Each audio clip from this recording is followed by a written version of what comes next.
All right, hello, hello.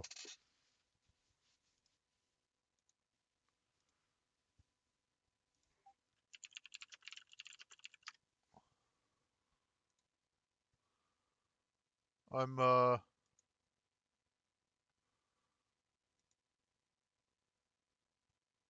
getting some more gifts of reading.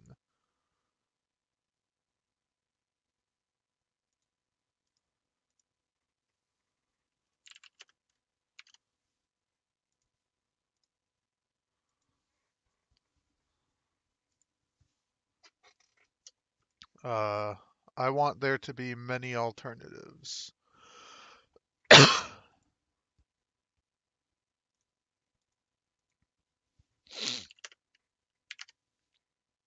So it can alternate every so often.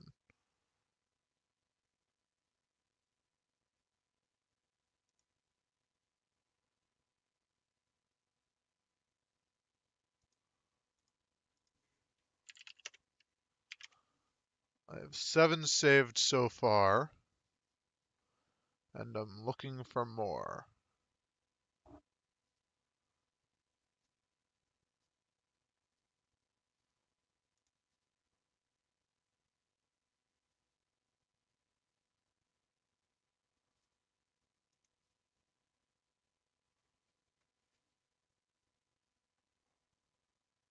All right, I've got all the ones I think I want.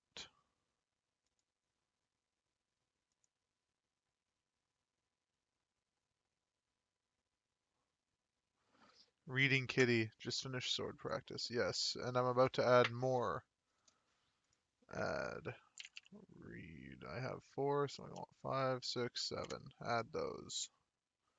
Shuffle, interval, 300 seconds. Yes.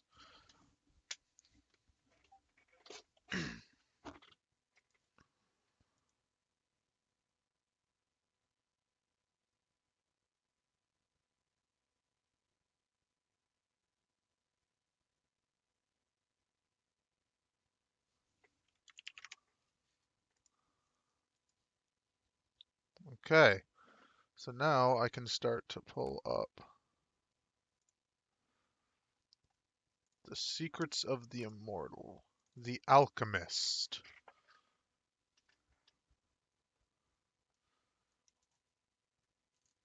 I'll be doing a lot of book reading as I take a break from other things.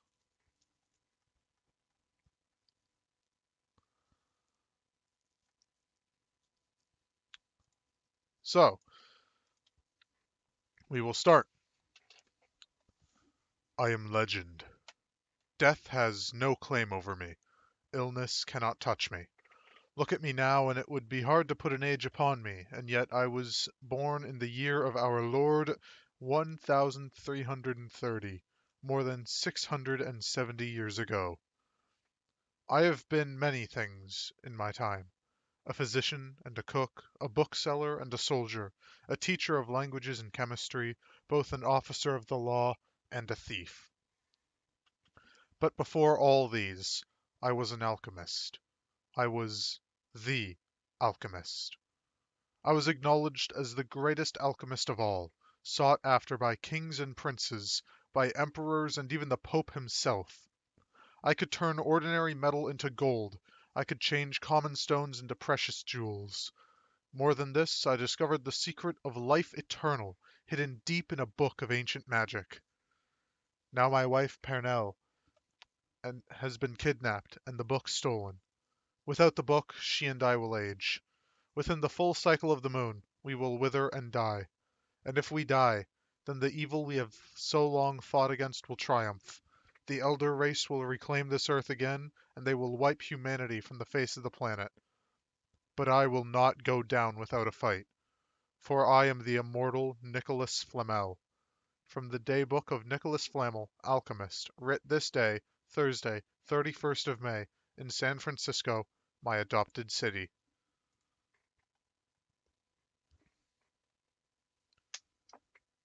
How do you read so smoothly? Lots of practice. Thursday, 31st of May, Chapter 1. Okay, answer me this.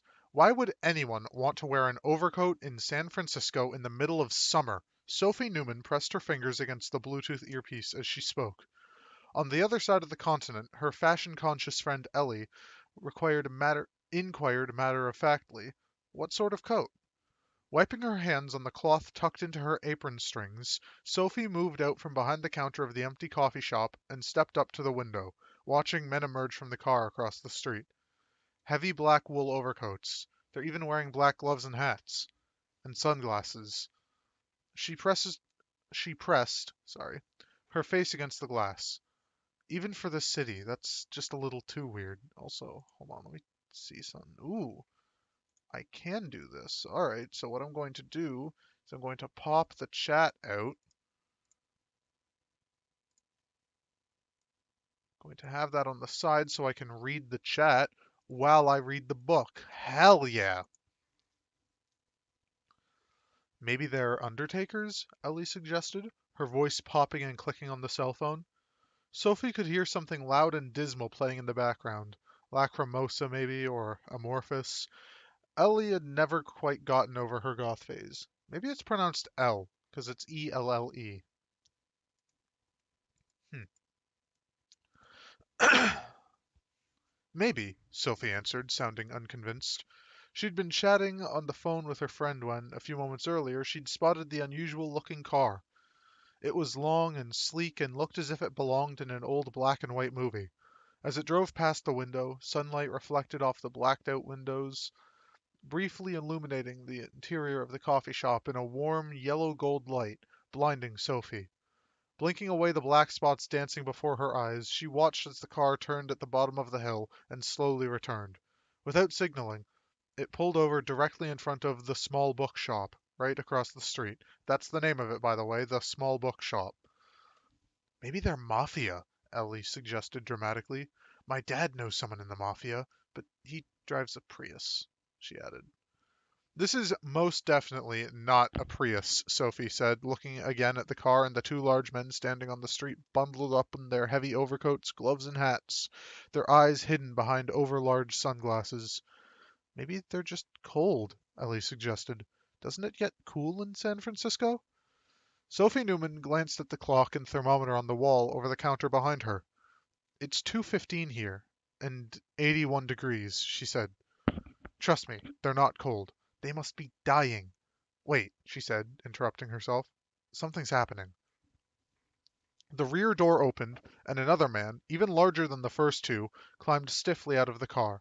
As he closed the door, sunlight briefly touched his face, and Sophie caught a glimpse of pale, unhealthy-looking gray-white skin. She adjusted the volume on the earpiece. Okay, you should see what just climbed out of the car. A huge guy with gray skin. Gray. That might explain it. Maybe they have some type of skin condition.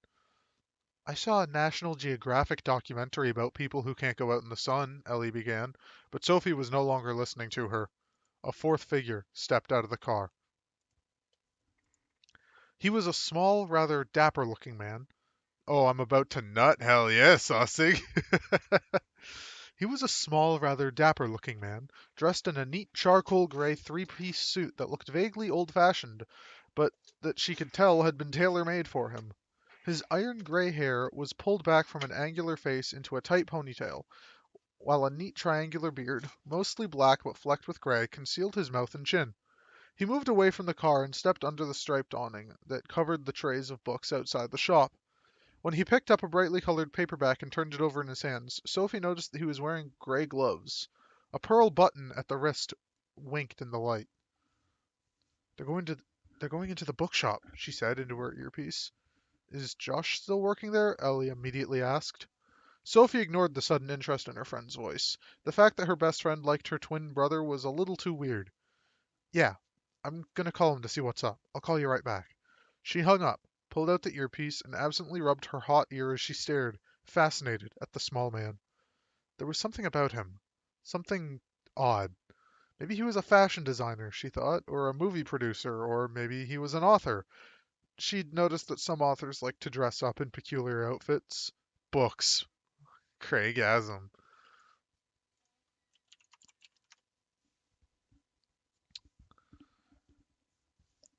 She'd give him a few minutes to get into the shop, then she'd call her twin for a report. Sophie was about to turn away when the gray man suddenly spun around and seemed to stare directly at her. As he stood under the awning, his face was in shadow, and yet for just the briefest instant his eyes looked as if they were glowing. Sophie knew, just knew, there was no possible way for the small gray man to see her. She was standing on the opposite side of the street, behind a pane of glass that was bright with reflected early afternoon sunlight. She would be invisible in the gloom behind the glass. And yet, in that single moment when their eyes met, Sophie felt the tiny hairs on the back of her hands and along her forearms tingle, and felt a puff of cold air touch the back of her neck. She was going to be spiders. She just was. She rolled her shoulders, turning her head slightly from side to side, strands of her long blonde hair curling across her cheek. The contact lasted only a second before the small man looked away, but Sophie got the impression that he had looked directly at her. In the instant before the gray man and his three overdressed companions disappeared into the bookshop, Sophie decided that she did not like him. Shit, 1 second. Okay, so while I'm reading, I'm also skilling on RuneScape, and the tree I was chopping just died, so I have to find another one. It's gonna take like a few seconds. I'm almost 99, so I'm doing this to pass the time.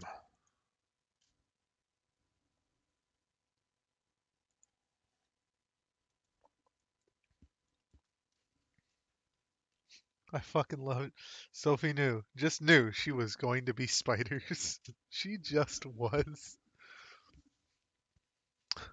Harry immediately tore his eyes from his head and threw them into the forest. That book was fantastic. He then felt, how do you fucking multitask like that? You get distracted by skilling or reading. Fuck, because I'm a god. Alright, continuing on. Peppermint and rotten eggs. That is just vile. Josh Newman stood in the center of the bookstore's cellar and breathed deeply. Where were those smells coming from?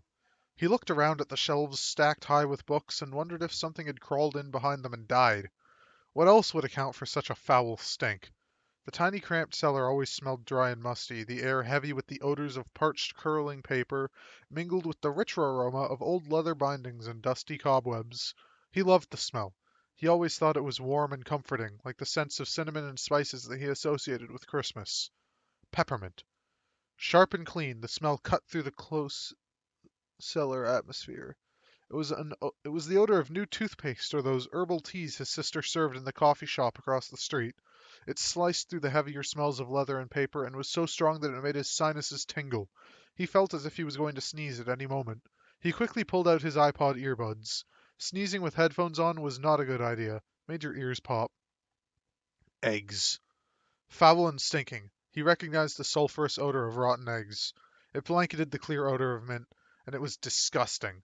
He could feel the stench coating his tongue and lips, and his scalp began to itch as if something were crawling through it. Josh ran his fingers through his shaggy blonde hair and shuddered. The drains must be backing up. This is good to draw to. I don't think I could write or I'd miss chunks of the story, but I'm too deep in thought. Good. Leaving the earbuds dangling over his shoulders, he checked the book list in his hand, then looked at the shelves again.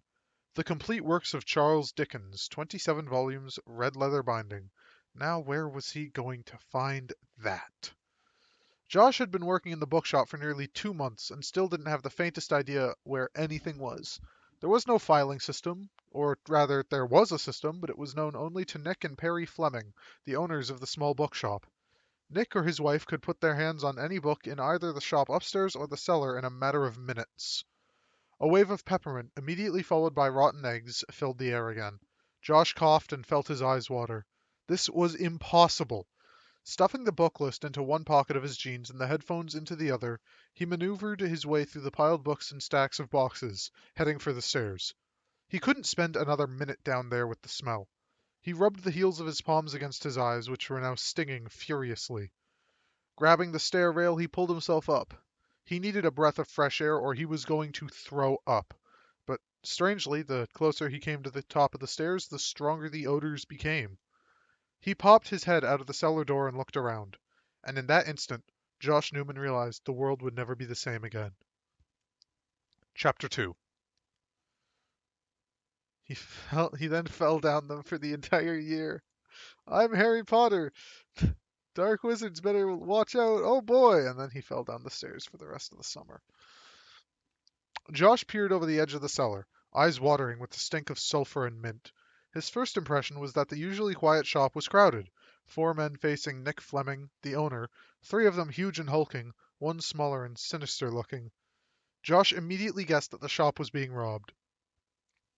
You spelled it right, N-E-W, man. His boss, Nick Fleming, stood in the middle of the bookshop, facing the others. He was a rather ordinary-looking man, average height and build, with no real distinguishing features except for his eyes, which were so pale that they were almost completely colorless. His black hair was cropped close to his skull, and he always seemed to have a stubble on his chin, as if he hadn't shaved for a couple of days. He was dressed as usual in simple black jeans, a loose black t-shirt advertising a concert that had taken place 25 years earlier, and a pair of battered cowboy boots. There was a cheap digital watch on his left wrist and a heavy silver link bracelet on his right, alongside 2 tatty multicolored friendship bracelets. Facing him was a small gray man in a smart suit. Josh realized they were not speaking, and yet something was going on between them. Both men were standing still, their arms close to their bodies, elbows tucked in, open palms turned upwards. Nick was in the center of the shop, while the gray man was standing close to the door, his 3 black-coated companions around him. Strangely, both men's fingers were moving, twitching, dancing, as if they were typing furiously, thumb brushing against forefinger, little finger touching thumb, index and little finger extended. Tendrils and wisps of green mist gathered in Fleming's palms, then curled in ornate patterns and drifted onto the floor, where they writhed like serpents. Foul, yellow-tinged smoke coiled and dripped from the gray man's gloved hands, spattering onto the wooden floor like dirty liquid.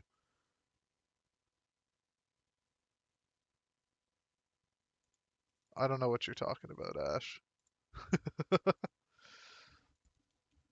The stench rolled off the smoke, thickening the atmosphere with the scent of peppermint and sulfur. Josh felt his stomach twist and lurch, and he swallowed hard. The rotten egg smell was enough to make him gag.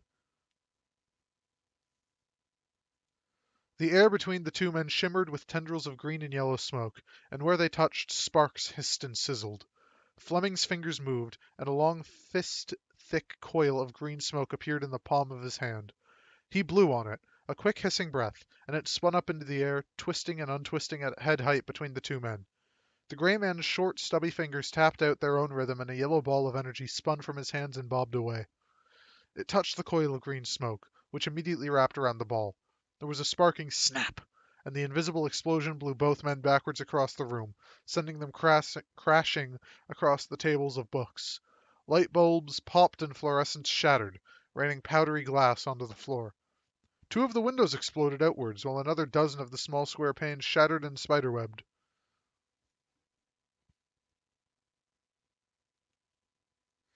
Nick Fleming tumbled to the floor, close to the opening to the cellar, almost landing on top of Josh, who was standing frozen on the steps, wide-eyed with shock and horror. As Nick clambered to his feet, he pushed Josh back down the stairs. "Stay down. Whatever happens, stay down," he hissed, his English touched with an indefinable accent, which I'm not even going to bother. He straightened as he turned, and Josh saw him turn his right palm upward, bring it close to his face, and blow into it. Then he made a throwing motion toward the center of the room, as if he were lobbing a ball. Josh craned his neck to follow the movement, but there was nothing to see. And then it was as if all the air had been sucked out of the room. Books were suddenly ripped from the nearby shelves, drawn into an untidy heap in the center of the floor. Framed prints were dragged from the walls, a heavy woolen rug curled upward and was sucked into the center of the room. Then the heap exploded. 2 of the big men in black overcoats caught the full force of the explosion. Josh watched as books, some heavy and hard, others soft and sharp, flew around them like angry birds. He winced in sympathy as one man took the full force of a dictionary in the face. It knocked away his hat and sunglasses, revealing dead-looking, muddy gray skin and eyes like polished black stones. A shelf of romance novels battered against his companion's face, snapping the cheap sunglasses in two. Like Angry Birds. Angry Birds, yes. Josh discovered that he, too, had eyes that looked like stones. And he suddenly realized that they were stones. He was turning to Nick Fleming, a question forming on his lips, when his boss glanced at him. "Stay down," he commanded. "He's brought golems." Fleming ducked as the gray man sent three long spear-like blades of yellow energy across the room. They sliced through bookshelves and stabbed into the wooden floor. Everything they touched immediately started to rot and putrefy. Leather bindings snapped and cracked, paper blackened, wooden floorboards and shelves turned dry and powdery. Fleming tossed another invisible ball into the corner of the room. Josh Newman followed the motion of his boss's arm. As the unseen ball sailed through the air, a shaft of sunlight caught it, and for an instant he saw it glow green and faceted like an emerald globe. Then it moved out of the sunlight and vanished again. This time, when it hit the floor, the effect was even more dramatic. There was no sound, but the entire building shook. Tables of cheap paperbacks dissolved into matchwood, and slivers of paper filled the air with bizarre confetti.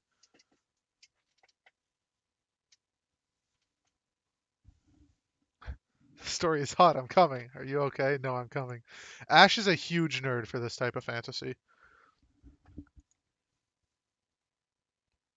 Two of the men in black, the golems, were slammed back against the shelves, bringing books tumbling down on top of them, while a third, the biggest, was pushed so hard against the door that he was propelled out onto the street. And in the silence that followed came the sound of gloved hands clapping. "You've perfected that technique, I see, Nicholas." The gray man spoke English with a curious lilt. "I've been practicing, John," Nick Fleming said, sliding toward the open cellar door, shoving Josh Newman farther down the stairs. "I knew you would catch up with me sooner or later. We've been looking for you for a very long time, Nicholas. You've got something of ours, and we want it back." "Hey, it's only just started, Saucig, don't worry." A sliver of yellow smoke bit into the ceiling above Fleming and Josh's heads. Bubbling, rotten black plaster drifted down like bitter snowflakes. "I burned it," Fleming said. "Burned it a long time ago." He pushed Josh even farther into the cellar, then pushed the sliding door closed, sealing them both in. "Don't ask," he warned, his pale eyes shining in the gloom. "Not now." Catching Josh by the arm, Nick pulled him into the darkest corner of the bookstore cellar, caught a section of shelving in both hands and jerked it forward. There was a click, and the shelving swung outward, revealing a set of steps hidden behind it. Fleming urged Josh forward into the gloom. "Quickly now, quickly and quietly," he warned. He followed Josh into the opening and pulled the shelves closed behind him just as the cellar door turned into a foul black liquid and flowed down the stairs with the most appalling stench of sulfur. "Up!" Nick Fleming's voice was warm against Josh's ear. "All right, Ash, don't make a comment on that. This comes out in the empty shop next to ours. We have to hurry. It'll take Dee only a few minutes to realize what's happened." Josh Newman nodded. He knew the shop. The dry cleaners had been empty all summer. He had 100 questions, and none of the answers that ran through his mind were satisfactory, since most of them contained that one awful word in them. Magic. He had just watched two men toss balls and spears of something, of energy, at each other. He had witnessed the destruction those energies had caused. Josh had just witnessed magic. But, of course, everyone knew that magic simply did not and could not exist. What was that disgusting smell? Hold on.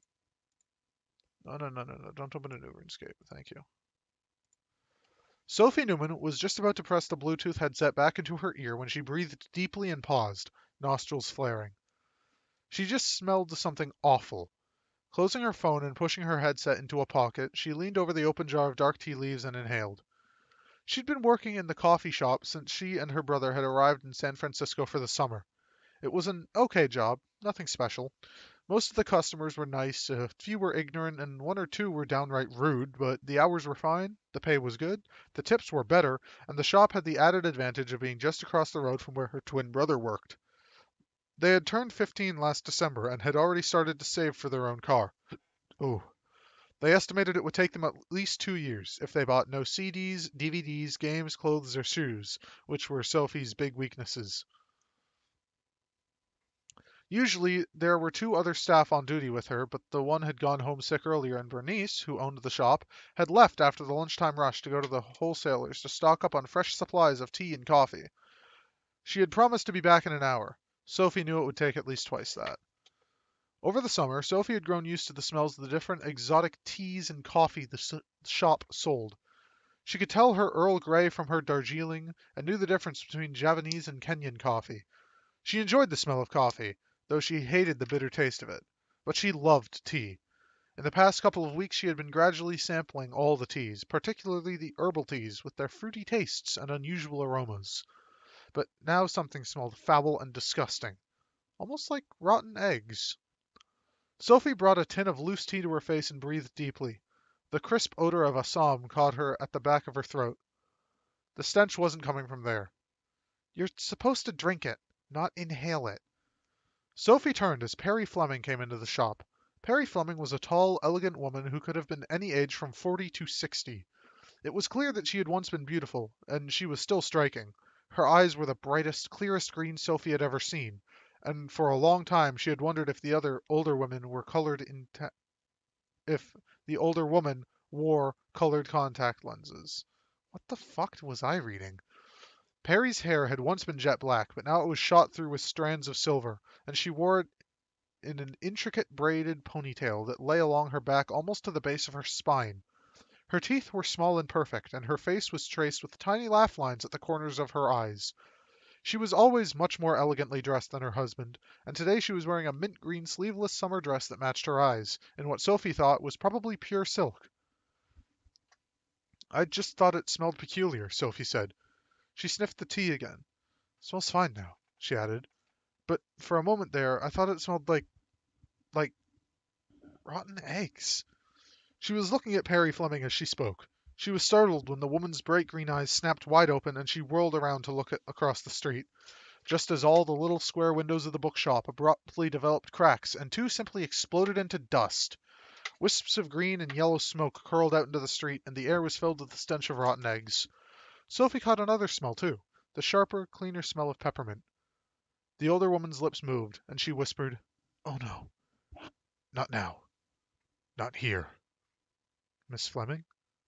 Perry? The woman rounded on Sophie. Her eyes were wild and terrified, and her usually faultless English now held a hint of a foreign accent. "Stay here. Whatever happens, stay here and stay down." Sophie was opening her mouth to ask a question when she felt her ears pop. She swallowed hard, and the door to the bookshop was crashed open, and one of the big men Sophie had seen earlier was flung out onto the street. Now he was missing his hat and glasses, and Sophie caught a glimpse of his dead-looking skin and his marble black eyes. He crouched in the middle of the street for a moment, then he raised his hand to shield his face from the sunlight. And Sophie felt something cold and solid settle into the pit of her stomach. The skin on the man's hand was moving. It was slowly flowing, shifting viscously down his sleeve. It looked as if his fingers were melting. A glob of what appeared to be gray mud splattered onto the street. "Golems," Perry gasped. "My God, he's created golems." "Golems?" Sophie asked, her mouth thick and dry, her tongue suddenly feeling far too large for her mouth. "Gollum from Lord of the Rings?" Perry was moving toward the door. "No, golems," she said absently. "Men of clay." The name meant nothing to Sophie, but she watched with a mixture of horror and confusion as the creature, the golem, on the street crawled out of the sun and under the cover of the awning. Like a huge slug, he left a wet, muddy trail behind him, which immediately dried in the fierce sunlight. Sophie caught another glimpse of his face before he staggered into the bookshop. His features had flowed like melted wax, and a fine web of cracks covered the skin. It reminded her of the floor of a desert.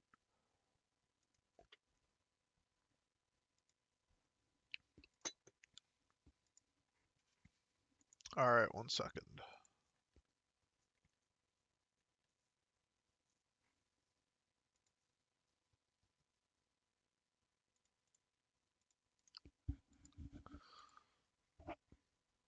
Perry dashed out into the street. Sophie watched as the woman pulled her hair free of its intricate braid and shook it loose.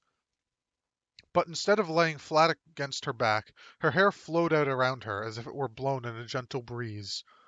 Only there was no breeze.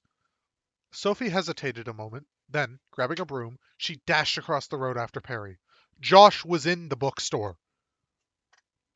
The bookshop was in chaos. The once neat shelves and carefully stacked tables were scattered and tossed around the room in heaps.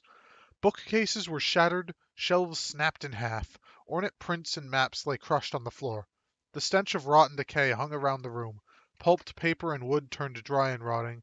Even the ceiling was scored and torn. Plaster shredded to reveal the wooden joists and dangling electrical wires. The small gray man stood in the center of the floor. He was fastidiously brushing dust off the sleeve of his coat when two of his golems explored the cellar. The third golem, damaged and stiff from exposure to the sun, leaned awkwardly against a crushed bookcase. Flakes of gray mud-like skin were spiraling off what remained of his hands. The gray man turned as Perry, followed by Sophie, dashed into the bookshop. He gave a neat little bow. "Ah, Madame Pernelle, I was wondering where you were." "Where is Nicholas?" Perry demanded. She pronounced the name Nicola. Where is Nicola?" Perry demanded. Sophie saw a static charge ripple down the woman's hair, blue and white sparks crackling. "Downstairs, I believe. My creatures are looking for him." Clutching the broom tightly in both hands, Sophie slipped past Perry and crept around to the other side of the room. Josh. Where was Josh? She had no idea what was happening and didn't care. She just needed to find her brother. "You are looking lovely as ever," the gray man said, eyes fixed on Perry. "You haven't aged a day." He bowed again, an old-fashioned, courtly movement that he performed effortlessly. "It is always a joy to see you." "I wish I could say the same for you, Dee." Perry moved farther into the room, eyes darting from side to side. "I recognized your foul stench." Dee closed his eyes and breathed deeply. "I rather like the smell of brimstone. It's so—" He paused. "So dramatic." Then his gray eyes snapped open and the smile faded. "We've come for the book, Parnell. And don't tell me you've destroyed it," he added. "Your continued remarkable good health is proof indeed of its existence." "Which book?" Sophie wondered, glancing around the room. The shop was full of books. "We are the guardians of the book," Perry said, and something in her voice made Sophie turn to look at her. The girl stopped, mouth and eyes wide with horror. A silver mist surrounded Perry Fleming, rising off her skin in gossamer threads. Pale and translucent in places, it gathered thick and hard around her hands, making it look as if she were wearing metal gauntlets. "You will never get it!" Perry snapped. "We will," Dee said. "We've accumulated all the other treasures over the years. Only the book remains. Now, make it easy on yourself and tell me where it is." "Never!" "I knew you would say that," Dee said, and then the huge golem launched himself at Perry. "Humans are so predictable." Nick Fleming and Josh were opening the door of the dry cleaners when they saw Perry, followed by Sophie, race across the street and into the bookshop. "Get this door open!" Nick snapped as he reached under his t-shirt. From a simple square cloth bag dangling around his neck, he produced what looks like a small book bound in copper-colored metal. Josh slammed back the bolts and tugged open the door, and Nick raced out, quickly thumbing through the rough-edged pages as he ran, looking for something. Josh caught a brief glimpse of ornate writing and geometric patterns on the thick yellowed pages as he followed Nick back into the bookshop. Nick and Josh arrived in time to see the golem touch Perry and explode. Fine, gritty powder filled the air, and the heavy black overcoat crumpled to the floor. For a moment, a miniature whirlwind spun there, churning up the dust, and then it curled away. But Nick and Josh's entry diverted Perry's attention. She half turned, and in that instant Dee drew his left arm across his eyes and hurled a tiny ball into the floor. It was as if the sun exploded in the room. The light was incredible. Blinding and harsh, it blanketed the room in its ghastly flare, and with the light came the smell. The stink of burning hair and overcooked food, smoldering leaves and scorched metal mingled with the acrid fumes of diesel. Josh caught a glimpse of his sister just as Dee tossed the crystal. He was partially shielded by Nick and Perry, both of whom were battered to the floor by the light. Josh's vision became a kaleidoscope of black and white still images as the light seared the rods and cones at the back of his eyes. He saw Nick drop the metal-bound book on the floor, saw two black-clad shapes surround Perry and vaguely heard her scream, saw Dee snatch the book with a grunt of triumph while Nick groped blindly on the floor.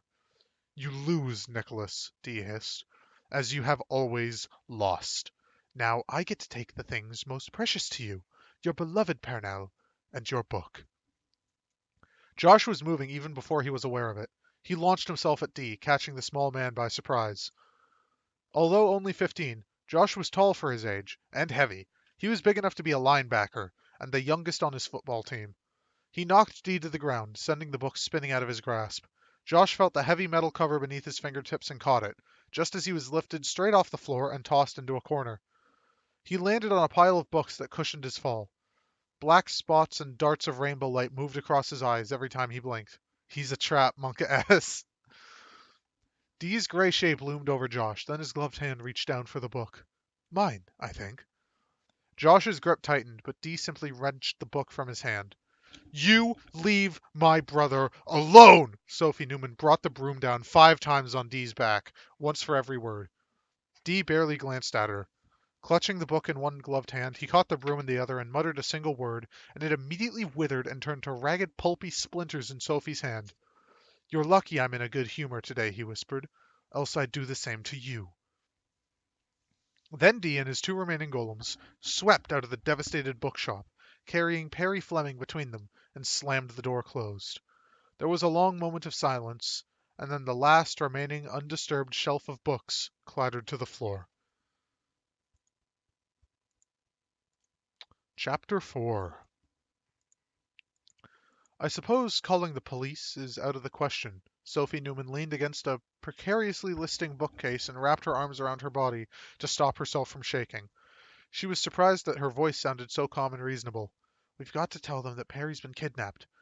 "Perry's not in any danger just yet." Nick Fleming was sitting on one of the lower rungs of a short stepladder.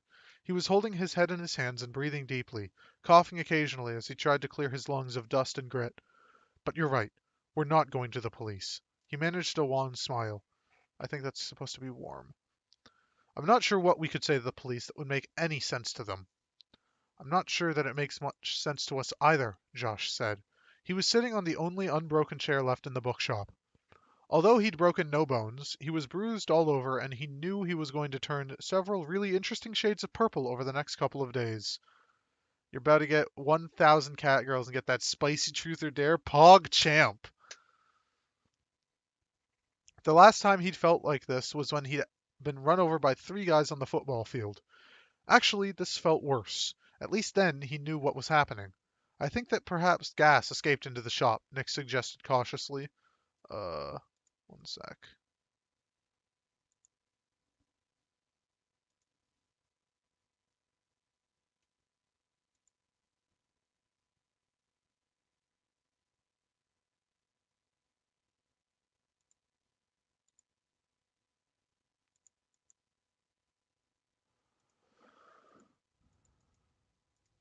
Just let me know when you actually redeem it. Fuck, I lost. Get owned. I wonder how many I have. Hold on. I have 68,480. PogChamp.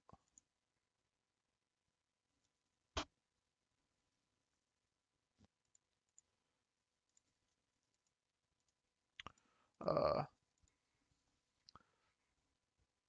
the last time he'd felt like this was when he'd been run over by 3 guys on the football field. Actually, this felt worse. At least then he knew what was happening.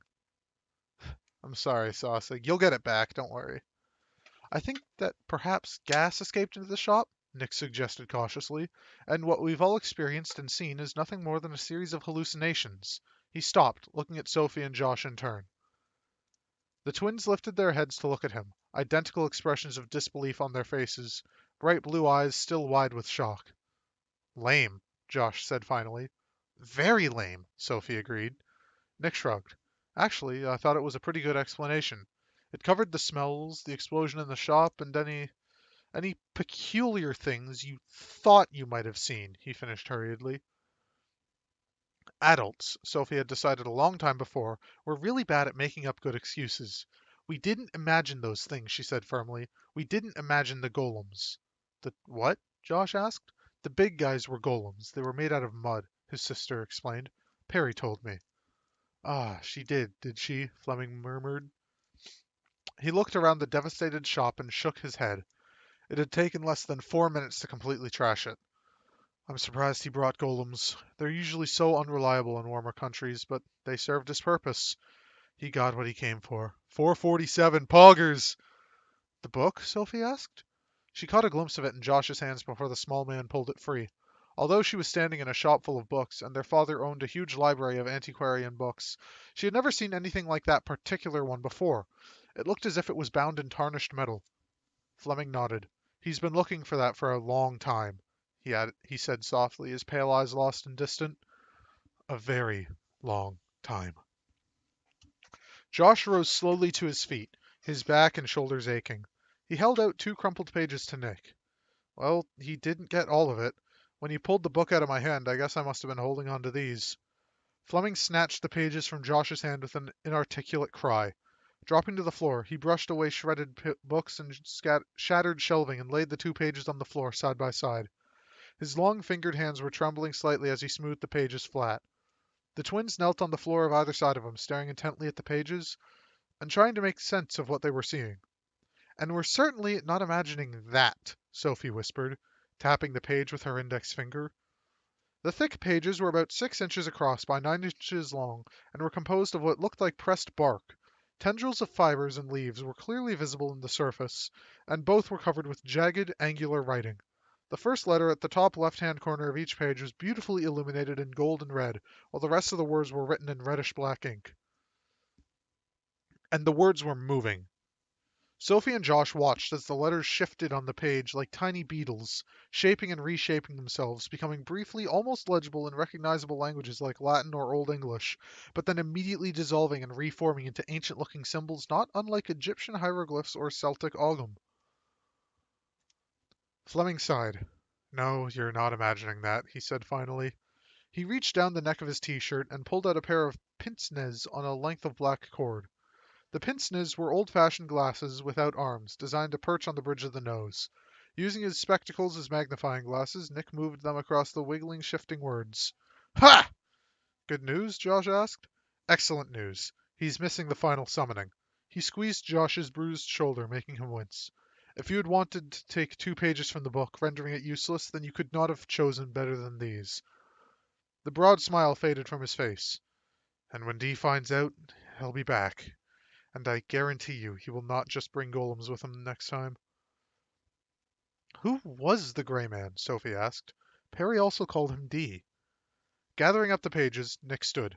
Sophie turned to look at him and realized that he suddenly looked old and tired. Incredibly tired. The Gray Man was Dr. John Dee, one of the most powerful and dangerous men in the world. I've never heard of him, Josh said. To remain unknown in this modern world, that, indeed, is real power. Dee is an alchemist, a magician, a sorcerer, and a necromancer, and they are not all the same thing. Magic? Sophie asked. I thought there was no such thing as magic, Josh said sarcastically, and then immediately felt foolish after what he'd just seen and experienced. Yet you have just fought creatures of magic. The golems are men created of mud and clay, brought to life by a single word of power. In this century, I'll wager there are less than half a dozen people who have ever seen a golem, let alone survive an encounter. Aw shit, it's John Dee. No fucking shit. Shit, I should have known by his fucking name. That motherfucker. Explain, Ash. Explain. I'm not in as deep into history as you are, so John Dee seems like just a. I want the T. John Dee seems like just a character in this book, not actually something from history. So explain.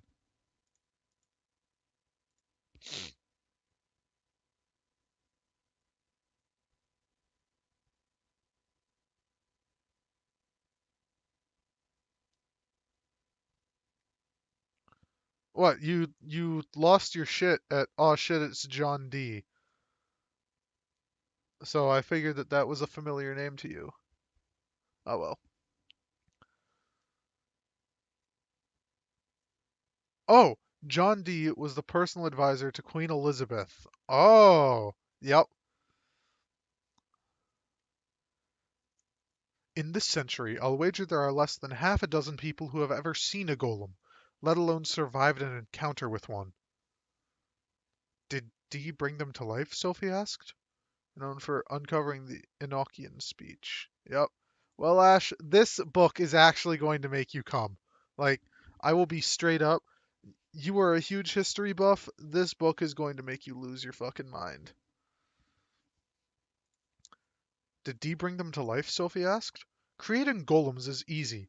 The spell is as old as humanity. Animating them is a little old and a little harder, and controlling them is practically impossible. He sighed. But not for Dr. John Dee. Who is he? She pressed. Dr. John Dee was court magician during the reign of Queen Elizabeth I in England. Sophie laughed shakily, not entirely sure whether to believe Nick Fleming. But that was centuries ago. The Grey Man couldn't have been older than 50. Nick Fleming crawled around on the floor, pushing through books until he found the one he wanted. England in the Age of Elizabeth. He flipped it open. On the page facing an image of Queen Elizabeth I was an old-fashioned etching of a sharp-faced man with a triangular beard. The clothes were different, but it was no doubt this man was the man they had encountered. Sophie took the book from Nick's hands. It says here that Dee was born in 1527, she said very softly. That would make him nearly 500 years old. Josh came to stand behind his sister. He stared at the picture, then looked around the room. If he breathed deeply, he could still smell the peculiar odors of magic. I have no idea what I'm doing. That was what he'd been smelling. Not mint and rotten eggs, but the smell of magic. Dee knew you, he said slowly. He knew you well, he added. Fleming moved about the shop, picking up odd items and dropping them to the floor again. Oh, he knows me, he said. He knows Perry, too. He's known us for a long time. A very long time. He looked over at the twins, his almost colorless eyes now dark and troubled. You're involved now. More's the pity. So the time for lies and subterfuge is past. If you are to survive, you will need to know the truth. You hate these scratchers? The scratcher cards things? My real name is Nicholas Flamel. I was born in France in the year 1330. Perry's real name is Pernell. She's 10 years older than me, but don't ever tell her I said that, he added hastily. Josh felt his stomach churn and rumble. He was going to say impossible and laugh and be irritated with Nick for telling them such a stupid story. I've lost all my cat girls to gambling. But he was bruised and aching from being flung across the room by what? He remembered the golem that had reached for Pernell, and how it had dissolved to powder at her touch.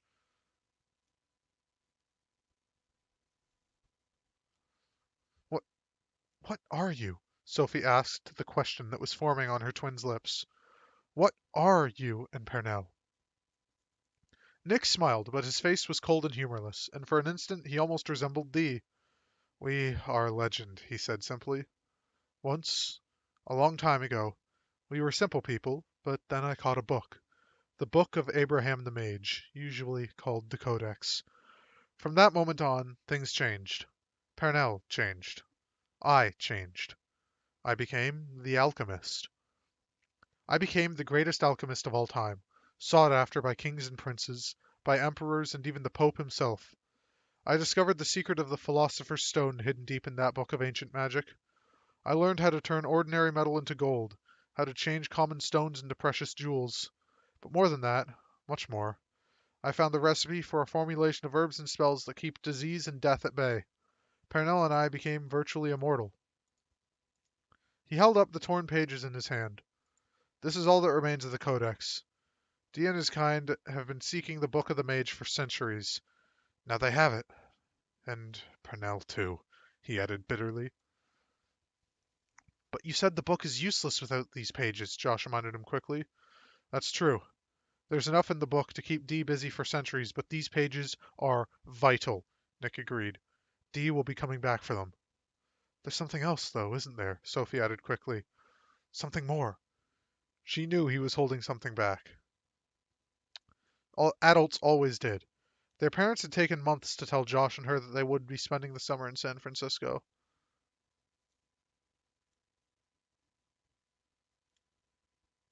Nick glanced at her sharply, and once again she was reminded of the look Dee had given her earlier. There was something cold and inhuman about it. Yes, there is something more, he said hastily. Without the book, Pernell and I will age. The formulation for immortality must be brewed afresh every month. Within the full cycle of the moon, we will wither and die. And if we die, then the evil we have so long fought against will triumph. The Elder race will claim this earth again. The Elder race? Josh asked, his voice rising and cracking. Oh, sorry. The Elder race? He swallowed hard, conscious now that his heart was thumping in his chest. What had started out as just another ordinary Thursday afternoon had turned into something strange and terrible. He played a lot of computer games, read some fantasy novels, and in those, elder always meant ancient and dangerous. Elder, as in old? Very old, Flamel agreed. You mean there are more like like you, Josh said, then winced as Sophie kicked his shins. Flamel turned to look at Josh, his colorless eyes now clouded with anger. There are others like Dee, yes, and others like me, too. But Dee and I are not alike. We were never alike, Flamel added bitterly. We chose to follow different paths, and his has led him down some very dark roads. He too is immortal, though even I am not sure how he retains his youth. But we are both human. Oh, Ash is a fucking slut for history, alright? She spends 90% of her time just reading about history.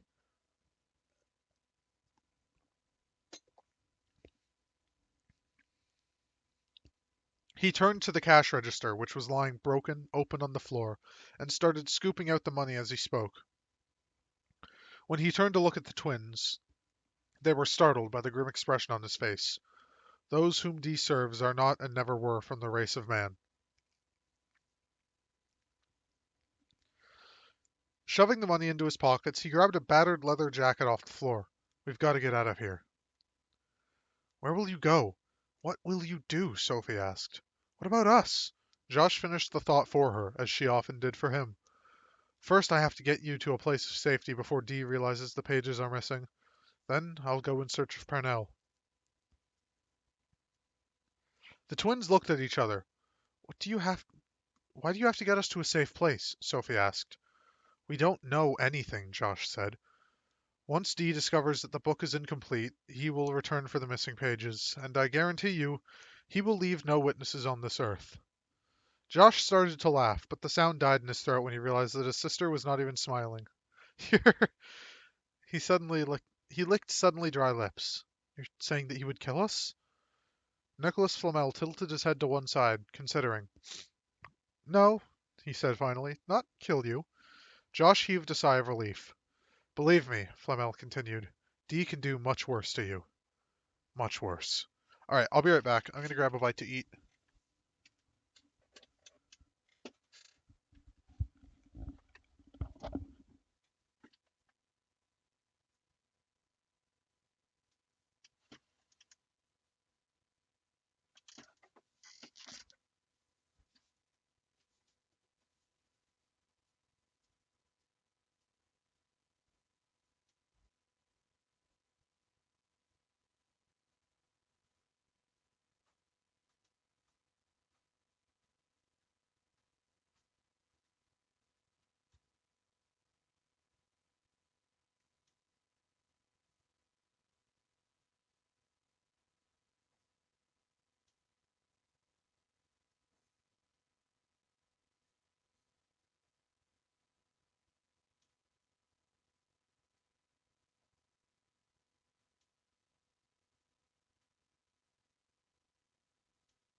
Alright, I'm back.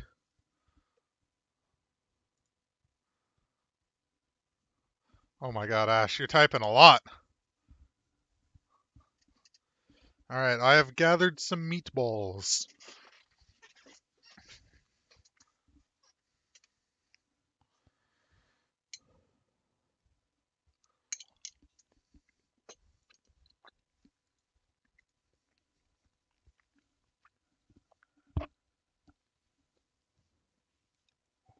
Yes, I love the meatball.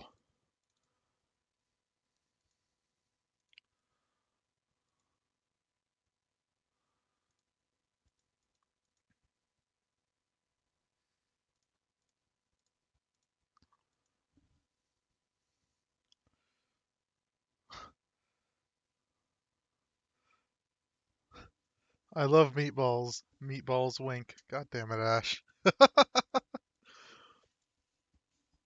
The twins stood on the sidewalk outside the bookshop, glass from the broken windows crunching under their feet, watching as Nick produced a key. But we can't just leave, Sophie said firmly.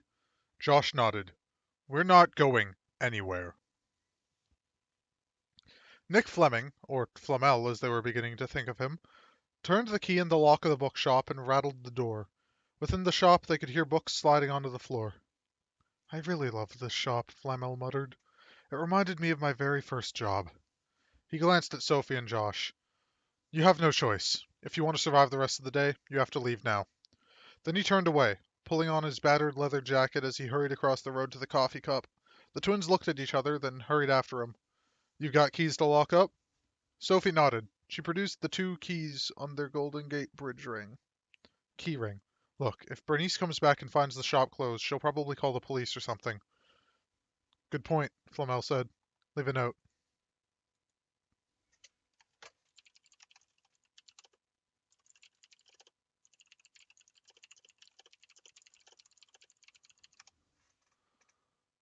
Yes, Ash has lived in China.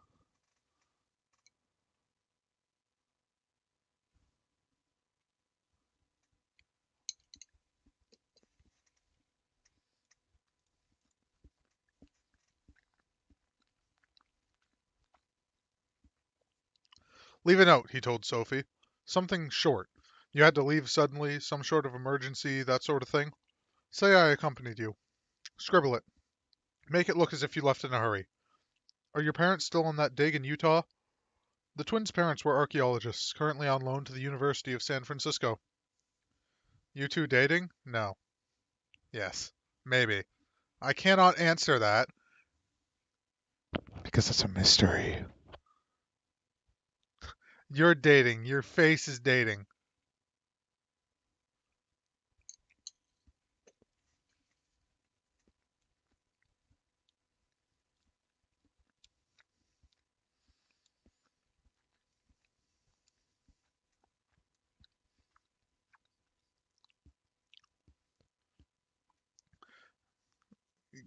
No. Listen, alright, Saucing. I'm apparently dating everybody. This is what I've been told. I am in a relationship with everyone. Whether you're aware of it or not, we're smashing. Sophie nodded. For another 6 weeks, at least. We're still staying with Aunt Agnes in Pacific Heights, Josh added. Aunt Agony. You eat ass? Yeah, I eat ass. No way you eat. No way you eat ass. Everyone's eating ass. Ralph Seep's review of chips. We can't just disappear. She'll be expecting us home for dinner, Sophie said. If we're even 5 minutes late, she gets in a tizzy. Last week, when the trolley car broke down and we were an hour late, she'd already phoned our parents by the time we got there. Aunt Agnes was 84, and although she drove the twins to distraction with her constant fussing, they were very fond of her. No, she calling me a thought because I'm dating everybody. I mean, okay, so here's the thing, right, Saucing? If you look in the viewer list, right, you will see Ash, filled with skills, Jippy, and you, right? I am both Jippy's father, and I'm also dating her, according to Jippy. This is what she has said to me. Are we dating Monka S? Probably.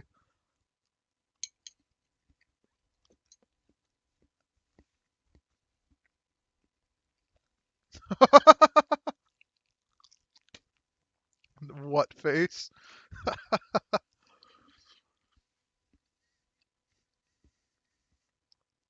Then you'll need.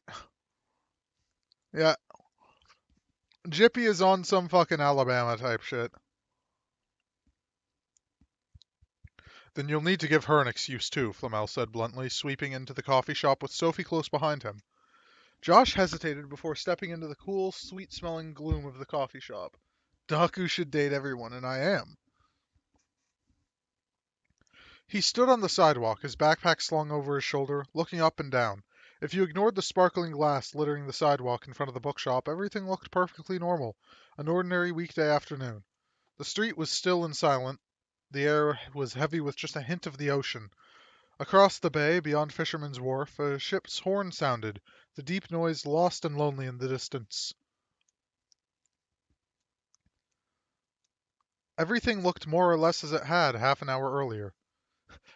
People not dating Daku are insane. Lord Daku will annex America. The beginning of his glorious reign is nigh. And yet, and yet it was not the same. It could never be the same again. In the last 30 minutes, Josh's carefully ordered world had shifted and altered irrevocably. He was a normal high school sophomore. Not too brilliant, but not stupid either. He played football, sang, badly, in his friend's band, had a few girls he was interested in, but no real girlfriend yet. He played the occasional computer game, preferred first-person shooters like Quake and Doom and Unreal Tournament, couldn't handle the driving games and got lost in Myst. He loved The Simpsons and could quote chunks of episodes by heart, really liked Shrek, though he'd never admit it, thought the new Batman was alright and that X-Men was excellent.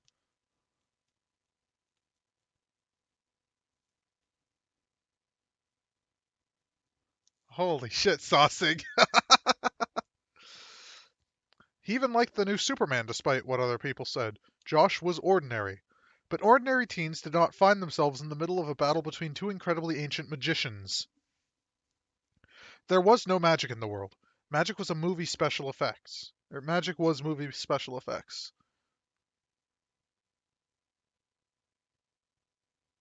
No, I don't bang my daughters. I'm not dating Jippy.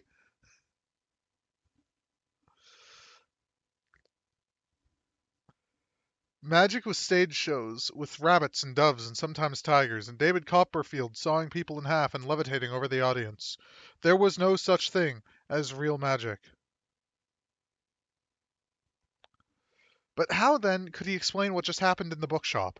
He had watched shelves turn to rotten wood, seen books dissolve into pulp, books dissolve into puppies, smelled the stink of rotten eggs from Dee's spells and the cleaner scent of mint from Flamel's, when he worked his magic. Josh Newman shivered in the bright afternoon sunshine and ducked into the coffee cup, pulling open his backpack and reaching in for his battered laptop. He needed to use the cafe's wireless internet. He had names he wanted to look up. Dr. John Dee, Parnell, and especially Nicholas Flamel. What the fuck is her problem then? Sophie scribbled a quick note on the back of a napkin, then chewed the end of the pencil as she read it. Mrs. Fleming unwell. Gas leak in the shop. Gone to hospital. Mr. Fleming with us. Everything else okay. We'll phone later. When Bernice came back and found the shop closed just before the late afternoon rush, she was not going to be happy. Sophie guessed that she might even lose her job. Sighing, she signed the note with a flourish that tore through the paper and stuck it to the cash register. Nicholas Flamel peered over her shoulder and read it. That's good. Very good. And it explains why the bookshop is closed too. Flamel glanced over to his shoulder where Josh was tapping furiously at his keyboard. Let's go! Just checking my mail, Josh muttered, powdering off the machine and closing it. At a time like this? Sophie asked incredulously. Life goes on. Email stops for no man. He attempted a smile and failed. Sophie grabbed her bag and vintage denim jacket, taking a last look around the coffee shop. She had the sudden thought that she would not be seeing it again for a long time, but that was ridiculous, of course. She turned out the lights, ushered her brother and Nick Flamel, through the door ahead of her and hit the alarm. Then she pulled the door shut, turned the key in the lock, and dropped the keychain through the letterbox. Now what? She asked. Now we get some help, and we hide until I figure out what to do with you both, Flamel said. We're good at hiding. Perry and I have been doing it for more than half a millennium. What about Perry? Sophie asked. Will Dee harm her? She'd come to know and like the tall, elegant woman over the past few weeks as she came into the coffee shop. She didn't want anything to happen to her. Hold on. Hmm.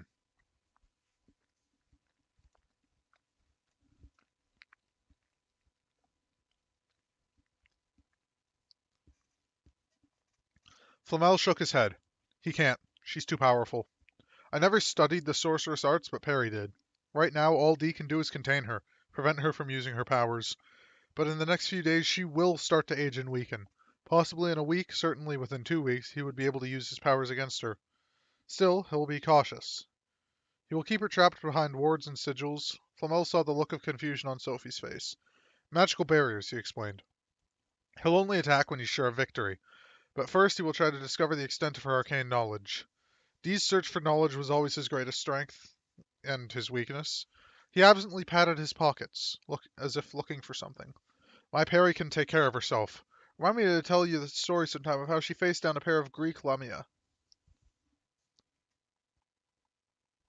Sophie nodded, though she had no idea what Greek Lamia were. As Flamel strode down the street, he found what he was looking for, a pair of small, round sunglasses. He put them on, stuck his hands in the pockets of his leather jacket, and began to whistle tunelessly, as if he hadn't a care in the world. He glanced back over his shoulder. Well, come on. All right, sleep well, Sausage.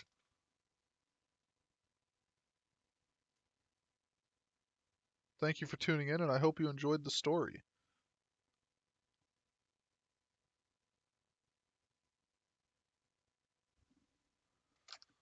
Gonna have another meatball.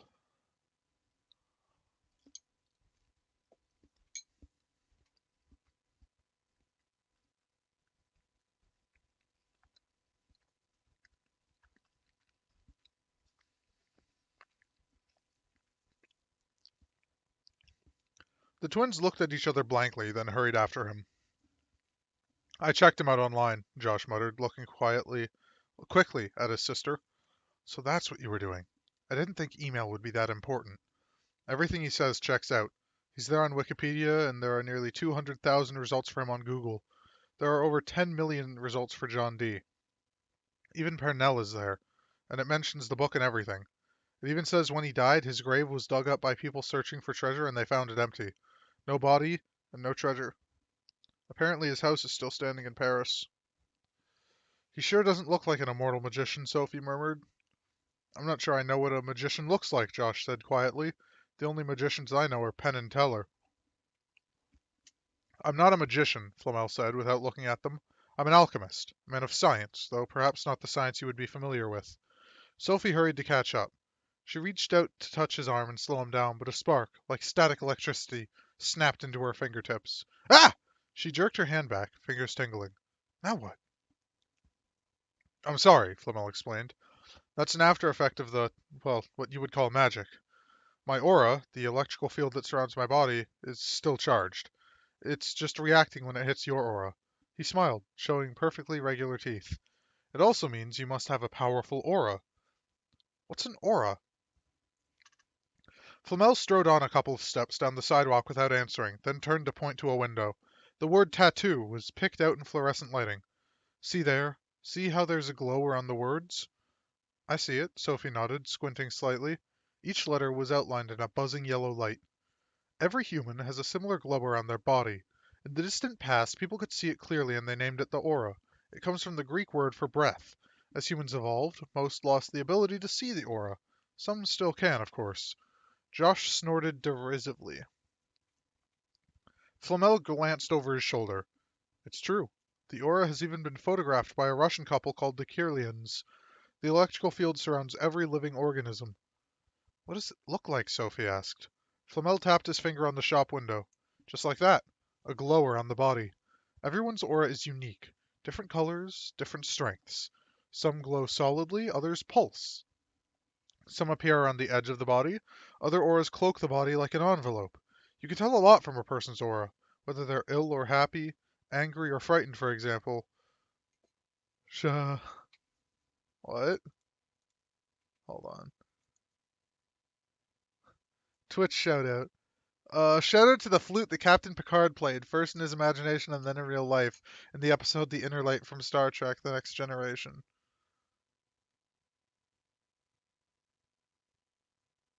Accept.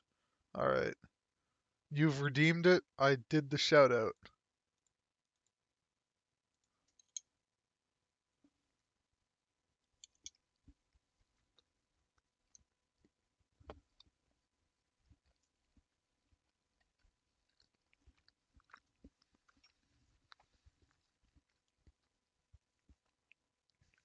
And you can see these auras? Sophie asked.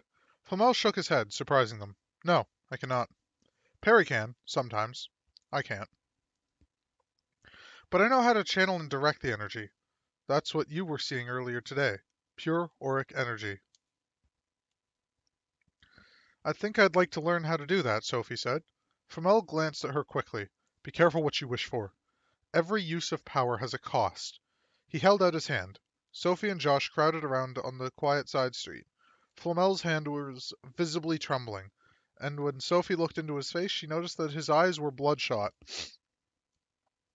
When you use auric energy, you burn as many calories as if you had run a marathon. Think of it like draining a battery. I doubt I could have lasted very much longer against D back there. Is D more powerful than you? Flamel smiled grimly. Infinitely. Shoving his hands back into the pockets of his leather jacket, he continued down the street. Sophie and Josh now walked on either side of him. In the distance, the Golden Gate Bridge began to loom over the rooftops. D has spent the last 5 centuries developing his powers. I've spent that same time hiding mine, concentrating on only those few little things I needed to do to keep Pernell and myself alive. D was always powerful, and I dread to think what he's capable of now.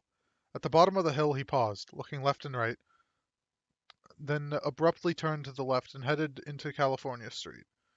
There will be time for questions later. Right now, we have to hurry. Have you known D long? Josh persisted, determined to get some answers. Nicholas Flamel smiled grimly. Josh D was a mature man when I accepted him as my apprentice. I still took apprentices in those days, and so many of them went on to make me proud. I had visions of creating the next generation of alchemists, scientists, astronomers, astrologers, and mathematicians. These would be the men and women who would create a new world. D was probably the finest student I ever had. So I suppose you could say I've known him for nearly 500 years, though our encounters have been somewhat sporadic over the past few decades. What turned him into your enemy? Sophie asked. Greed, jealousy, and the Codex, the Book of Abraham the Mage, Flamel answered. He's coveted that for a long time, and now he has it.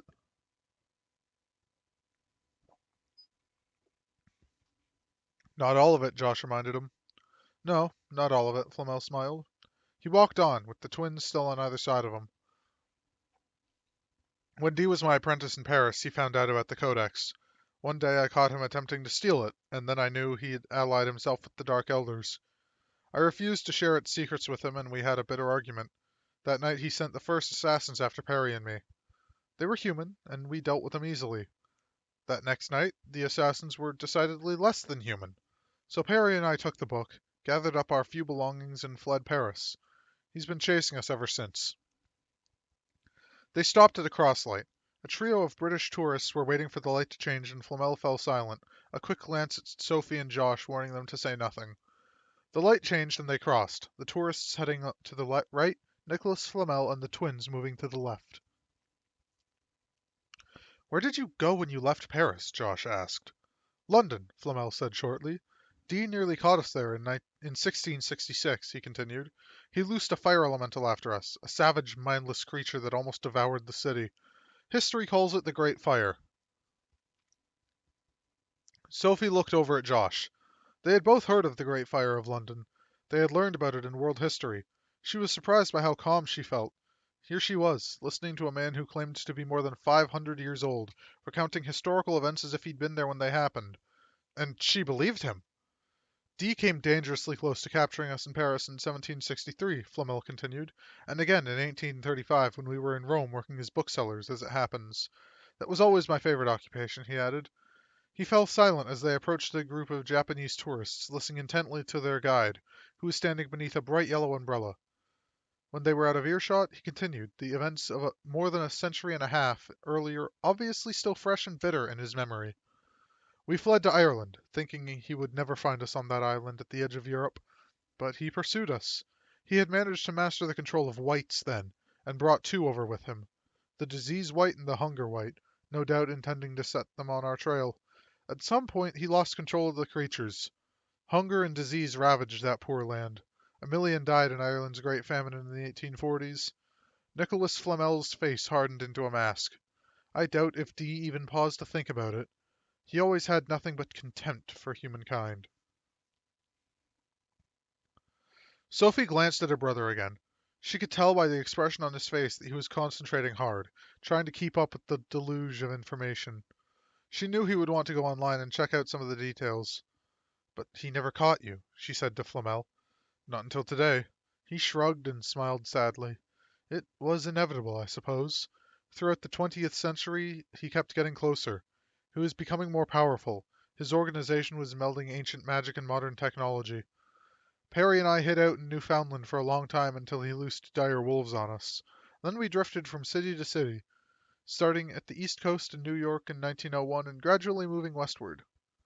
I suppose it was only a matter of time before he caught up with us, he added. John Dee, Destroying Ireland. Quintessentially British. Yep. Cameras, videos, phones, and the internet make it so much harder to remain hidden nowadays. This book. This codex he was looking for, Josh began. The Book of Abraham the Mage, Flamel clarified. What's so special about it?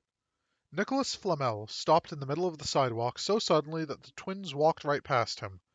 They turned and looked back. The rather ordinary-looking man spread his arms wide as if he were about to take a bow. Look at me. Look at me. I am older than America. That is what is so special about the book. Flamel lowered his voice and continued urgently. But you know something. The secret of life eternal is probably the least of the secrets in the Codex. Sophie found herself slipping her hand into her brother's. He squeezed lightly, and she knew, without his saying a word, that he was as frightened as she was. With the Codex, Dee can set about changing the world. Changing it? Sophie's voice was a raw whisper, and abruptly the May air felt chilly. Changing it how? Josh demanded. Remaking it, Flamel said softly. Dee and the Dark Elders he serves will remake this world as it was in the unimaginably ancient past, and the only place for humans in it will be as slaves. Or food. Chapter 6. Although there were other ways he could have used to communicate, Dr. John Dee preferred the century's method of choice, the cell phone. Settling back into the cool leather interior of the limousine, he flipped open the phone, pointed it to where Pernell Flamel was slumped unconscious between two dripping golems, and took a quick picture. Madame Pernell Flamel, his prisoner. Now that was certainly something for the photo album. Dee keyed in a number and hit send. Then he tilted his head, looking at the graceful woman across from him. Capturing Pernell had been an extraordinary stroke of good fortune, but he knew he'd only managed it because she'd used up so much energy destroying his golem. He stroked his small triangular beard. He was going to have to make more golems soon. He looked at the two opposite. In the brief time they had been outside in the early afternoon sun, they had started to crack and melt. The big one on Pernell's left was dripping Black River mud across the leather seat. Perhaps he would choose something other than golems next time. The British creatures worked fine in damper climates, but were especially unsuited to a West Coast summer. He wondered if he still had the recipe to create a ghoul. It was Pernell who presented him with a problem, however. A serious problem. He simply wasn't sure how powerful she was. Dee had always been rather in awe of the tall, elegant Frenchwoman. When he'd first apprenticed himself to Nicholas Flamel the alchemist, he'd made the mistake of underestimating her. He'd quickly found that Pernell Flamel was at least as powerful as her husband. In fact, there were some areas in which she was even more powerful. Those traits that made Flamel such a brilliant alchemist, his attention to detail, his knowledge of ancient languages, his infinite patience, made him a poor sorcerer and a terrible necromancer. He simply lacked the imaginative spark of pure visualization that was needed for that work. Pernell, on the other hand, was one of the most powerful sorceresses he had ever encountered. Dee pulled off one of his gray leather gloves and dropped it to the seat beside him. Leaning toward Parnell, he dipped his finger in the puddle of mud dripping from one of the golems and traced a curling symbol on the back of the woman's left hand. Then he painted a mirror image of the symbol on her right hand. He dipped his hand in the sticky black mud again and was inscribing 3 wavy lines on her forehead when she suddenly opened her bright green eyes. Dee abruptly sat back in his seat. Madame Parnell, I cannot tell you what a pleasure it is to see you again. Perry opened her mouth to speak, but no words would form. She tried to move, but not only were the golems gripping her arms tightly, her muscles refused to obey. Ah, you must excuse me, but I've taken the liberty of placing you under a warding spell. A simple spell, but it will suffice until I can organize something more permanent. Dee smiled, but there was nothing humorous in his expression. His cell phone trilled, playing the theme from The X-Files, and he flipped it open. Excuse me, he said to Parnell. You got the photo? Dee asked. Yes, I thought that would amuse you. The legendary Parnell Flamel in our hands. Oh, I'm quite sure Nicholas will come after her, and we'll be ready. This time he will not escape. Parnell could clearly hear the cackle of laughter on the other end. Yes, of course. Dee reached into an inside pocket and took out the copper-bound book. We have the codex. Finally. He began to turn the thick, rough-edged pages as he spoke. His voice fell, and it was unclear whether he was talking to the caller or to himself. 10,000 years of arcane knowledge in one place. Then his voice trailed away. The phone dropped from his hand and bounced across the floor of the car. Dee is what Richard would be if Richard were evil. At the back of the book, 2 pages were missing, roughly torn out. Dee closed his eyes and then licked his lips with a quick flicking movement of his tiny tongue. The boy, he rasped. The boy, when I pulled it from his hand. He opened his eyes and began to scan the preceding pages carefully. Maybe they're not important, he murmured, lips moving as he followed the shifting, moving words. He concentrated on the bright illuminated letters at the top of every page, which gave a clue to what followed. Then he stopped abruptly, clutching the book in trembling fingers. When he raised his head, his eyes were blazing. I'm missing the final summoning! He howled. Yellow sparks danced around his head, and the rear window behind him bloomed a spiderweb of white cracks. Tendrils of yellow-white powder dripped from his teeth like saliva. Go back! He roared to the driver. Go back now. No, stop. Cancel that order. Flamel's no fool. They'll be long gone. He snatched the phone off the floor and, avoiding Parnell's eyes, took a moment to compose himself. He drew in a deep, shuddering breath and visibly calmed himself, then dialed. We have a slight problem, he said crisply into the phone, voice calm and unemotional. We seem to be missing a couple of pages from the back of the book. Nothing important, I'm sure. Perhaps you would do me a courtesy, he said very casually. You might convey to the Morrigan that I am in need of her services. Dee noticed that Parnell's eyes had widened in shock at the mention of the name. He grinned in delight. Tell her that I need her special talents and particular skills. Then he snapped the phone shut and looked over at Parnell Flamel. It would have been so much easier if they had just given me the codex. Now the Morrigan is coming, and you know what that means. Sophie spotted the rat first. The twins had grown up in New York and spent most of their summers in California, so encountering a rat was nothing new. Living in San Fran, a port city, one quickly got used to seeing these creatures, especially early in the morning and late at night, when they came out of the shadows and sewers. Sophie wasn't especially frightened of them, though like everyone else she had heard of the horror stories, urban legends, and the FOAF, friend of a friend, stories about the scavengers. She knew they were mostly harmless unless cornered. She thought she remembered reading somewhere that they could jump to great heights. She'd also read an article in the New York Times Sunday magazine that there were as many rats in the United States as there were people. But this rat was different. Sleek and black, rather than the usual filthy brown, it crouched, unmoving, in the mouth of the alleyway. And Sophie could have sworn that its eyes were bright red. And watching them. Ah, you've noticed, Flamel murmured. Hold on.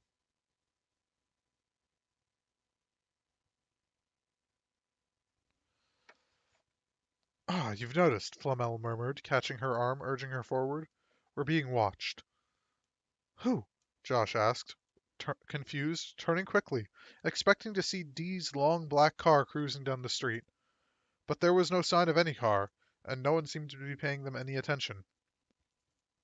Where? The rat. In the alleyway. Nicholas Flamel said quickly. Don't look. But it was too late. Josh had already turned and looked. By a rat? A rat is watching us. You can't be serious. He stared hard at the rat, expecting it to turn and scuttle away. It just raised its head and looked at him, its mouth opening to reveal pointed teeth. Josh shuddered. Snakes and rats. He hated them equally, though not as much as he hated spiders and scorpions.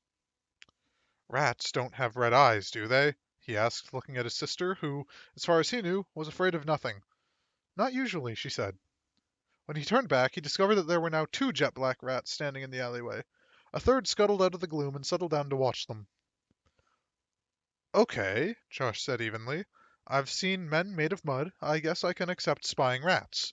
Do they talk? He wondered aloud. Don't be ridiculous, Flamel snapped. They're rats. Josh really didn't think it was a ridiculous suggestion. Has Dee sent them? Sophie asked. He's tracking us. The rats have followed our scent from the shop. A simple scrying spell allows him to see what they see. They're a crude but effective tool. And once they have our scent, they can follow us until we cross water. But I'm more concerned about those. He tilted his chin upwards. Sophie and Josh looked up. Gathering on the rooftops of the surrounding buildings were an extraordinary number of black-feathered birds. Crows, Flamel said shortly. That's bad, Sophie guessed. From the moment Dee had stepped into the shop, there hadn't been a whole lot of good news. It could be very bad, but I think we'll be okay. We're nearly there. He turned to the left and led the twins into the heart of San Francisco's exotic Chinatown. They passed Sam Wong Hotel, then turned right into a cramped back street, then immediately left into an even narrower alleyway. Off the relatively clean main streets, the alleyways were piled high with boxes and open bins that stank with that particularly sweet, sour odor of rotten food. The narrow alley they had turned into was especially foul-smelling, the air practically solid with flies, and the buildings on either side rose so high that the passage was in gloomy shadow. I think I'm gonna be sick, Sophie muttered. Only the day before, she'd said to her twin that the weeks working in the coffee shop had really heightened her sense of smell. She'd boasted she was able to distinguish odors she'd never smelled before. Now she was regretting it. The air was rancid with the stink of rotten fruit and fish. Josh just nodded. He was concentrated on breathing through his mouth, though he imagined that every foul breath was coating his tongue. Nearly there, Flamel said. He seemed unaffected by the rank odors whirling about them. The twins heard a rasping, skittering sound and turned in time to see 5 jet-black rats scramble across the tops of the open bins behind them. A huge black crow settled on one of the wires that crisscrossed the alleyway.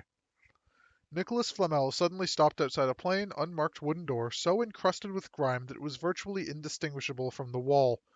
There was no handle or keyhole. Spreading his right hand wide, Flamel placed his fingertips at specific locations and pressed. The door clicked open.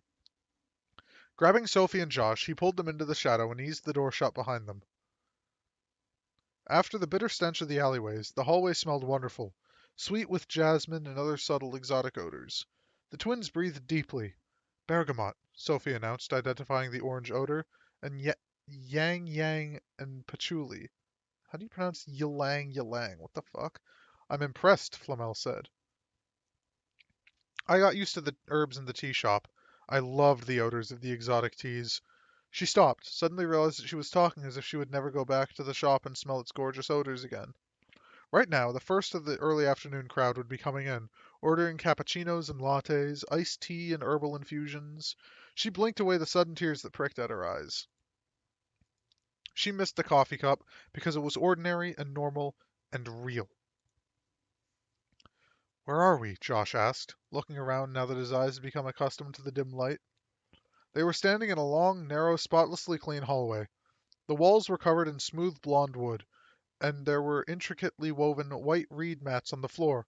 A simple doorway covered in what looked like paper stood at the opposite end of the corridor.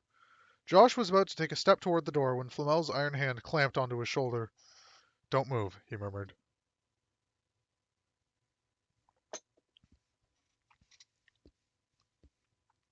Wait. Look. Notice. If you keep those 3 words in mind, you might survive the next few days. Digging into his pocket, he picked out a quarter. Positioning it on his thumb, He flicked it into the air. It spun over and began to fall toward the middle of the hallway. There was a barely perceptible hiss, and a needle-tipped dart punched right through the metal coin, impaling it in midair and pinning it to the opposite wall. "You've left the safe and mundane world you once knew," Nicholas Flamel said seriously, looking at each twin in turn. "Nothing is as it seems. You must learn to question everything, to wait before moving, to look before stepping, and to observe everything. I learned these lessons in alchemy, but you'll find them invaluable in this new world you've unwittingly wandered into." He pointed down the corridor. "Look and observe. Tell me, what do you see?" Josh spotted the first tiny hole in the wall. It was camouflaged to look like a knot in the wood. Once he found the first one, he realized there were dozens of holes in the walls. He wondered if each hole held a tiny dart that was powerful enough to punch through metal. Sophie noticed that the floor did not join neatly with the walls. In three separate places, on both the left and right-hand sides, close to the skirting, there was a definite gap. Flamel nodded. "Well done. Now watch. We've seen what these darts can do, but there's another defense." He took a tissue out of his pocket and tossed it onto the floor, close to one of the narrow openings. There was a single metallic clink, then a huge half-moon-shaped blade popped out from the wall, sliced the tissue into confetti, and slid back into hiding. "So if the darts don't get you," Josh began. "The blades will," Sophie finished. "Well, how do we get to the door?" "We don't," Flamel said, and turned to push on the wall to the left. An entire section clicked open and swung back, allowing the trio to step into a huge, airy room. The twins recognized the room immediately. It was a dojo, a martial arts school. Since they were little, they had studied taekwondo and dojang like this across the United States as they traveled with their parents from university to university. Many schools had martial arts clubs on campus, and their parents always enrolled them in the best dojo they could find. Both Josh and Sophie were red belts, one rank below a black belt. Unlike other dojos, however, this one was plain and unadorned, decorated in shades of white and cream, with white walls and black mats dotted across the floor. But what immediately caught their attention was the single figure dressed in a white t-shirt and white jeans, sitting with its back to them in the center of the room. The figure's spiky bright red hair was the only spot of color in the entire dojo. "We've got a problem," Nicholas Flamel said simply, addressing the figure. "You've got a problem. That's nothing to do with me." The figure didn't turn, but the voice was surprisingly both female and young, the accent soft and vaguely Celtic. Irish or Scottish, Sophie thought. "Dee found me today." "It was only a matter of time." "He came after me with golems." There was a pause. Still the figure didn't turn. "He always was a fool. You don't use golems in a dry climate. That's his arrogance." "He has taken Pernell prisoner." "Ah, that's tough. He'll not harm her, though." "And he has the codex." The figure moved, coming slowly to her feet and turning to face them. The twins were shocked to discover that they were looking at a girl not much older than themselves. Her skin was pale, dappled with freckles, and her round face was dominated by grass-green eyes. Her red hair was so vibrant that Sophie wondered if she had dyed it that color. "The Codex?" The accent was definitely Irish, Sophie decided. "The Book of Abraham the Mage?" Nicholas Flamel nodded. "Then you're right. We do have a problem." Flamel reached into his pocket and pulled out the 2 pages Josh had torn from it. "Well, nearly all of the book. He's missing the final summoning." The young woman hissed, the sound like that of water boiling, and a quick smile flicked across her face. "Which he will want, of course." "Of course." Josh was watching. Hold on. Josh was watching the red-haired young woman intently, noting how she stood perfectly still, like most of the martial art teachers he knew. He glanced sidelong at his sister and raised his eyebrows in a silent question as he inclined his chin slightly toward the girl. Sophie shook her head. They were curious why Nicholas Flamel treated her with such obvious respect. Sophie had also come to the conclusion that there was something wrong about the girl's expression, but she couldn't quite put her finger on it. It was an ordinary face. Perhaps the cheekbones were a little too prominent, the chin a little too pointed, but the emerald-colored eyes caught and held one's attention. And then Sophie realized with a start that the girl didn't blink. The young woman suddenly threw her head back and breathed deeply, her nostrils flaring. Is that why I can smell eyes? Flamel nodded. Rats and crows everywhere. And you brought them here? There was a note of accusation in her voice. I've spent years building this place. If Dee has the codex, then you know what he will do with it. The young woman nodded. She turned her wide green eyes on the twins. And these two? She asked, finally acknowledging their presence. They were there when Dee attacked. They fought for me, and this young man managed to tear the pages from the book. This is Sophie, and this is her twin, Josh. Twins! The young woman stepped forward and looked at each of them in turn. Not identical, but I can see the resemblance now. She turned to Flamel. You're not thinking... I'm thinking it's an interesting turn of events, Flamel said mysteriously. He looked at the twins. I would like to introduce you to Scathach. She'll probably not tell you much about herself, so I'll tell you she is of the Elder race and has trained every warrior and hero of legend for the past 2,000 years. In mythology, she is known as the Warrior Maid, the Shadow, the Daemon Slayer, the Kingmaker, the... Oh, just call me Scatty, the young woman said, her cheeks turning the same color as her hair.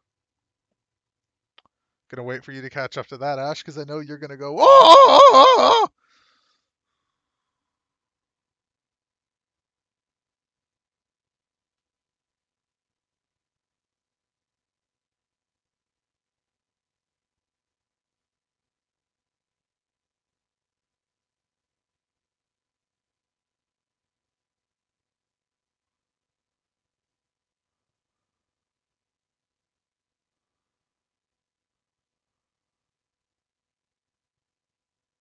You have not yet caught up. Interesting.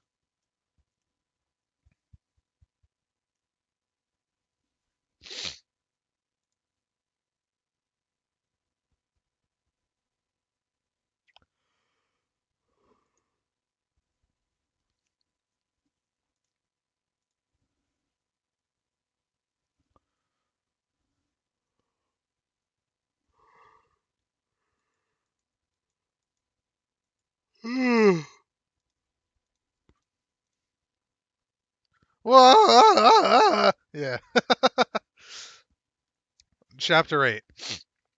Dr. John Dee crouched in the back of the car and attempted, not entirely successfully, to control his temper. The air was heavy with the odor of sulfur, and thin tendrils of yellow-white fire crackled around his fingertips and puddled on the floor. He had failed, and while his masters were particularly patient, they often instigated plans that took centuries to mature. Their patience was now beginning to run out, and they were definitely not known for their compassion. Unmoving, held by the warding spell, Pernelle Flamel watched him, her eyes blazing with a combination of loathing and what might have been fear. This is becoming complicated, Dee muttered.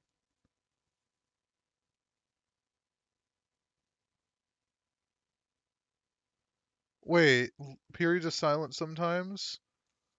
Oh no, how much have you missed?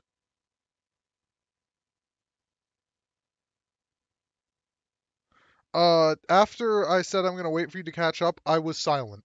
Um, was there anything before that? I can go back.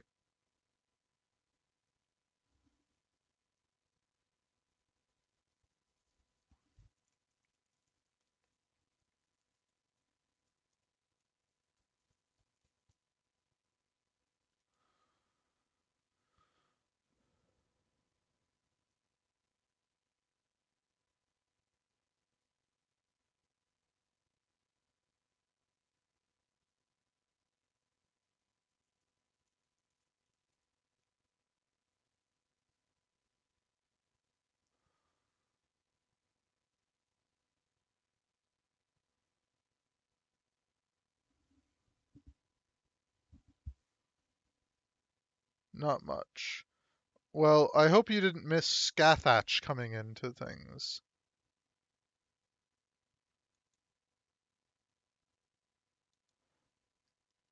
Yes, Scathach.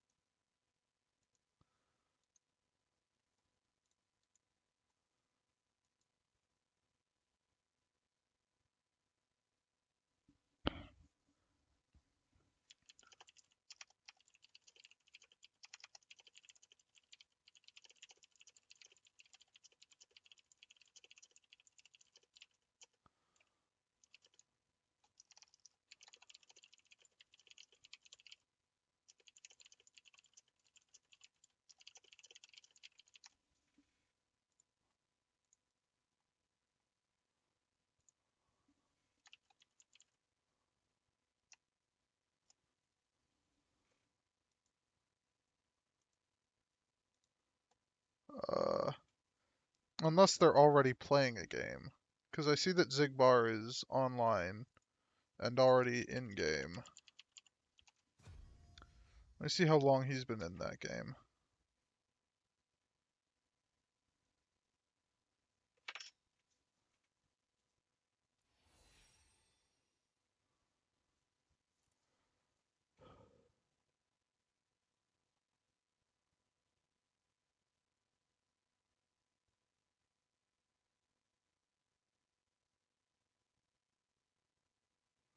Huzo's in a game. Zigbar is... Zigbar just got into a game. Ah, fuck me.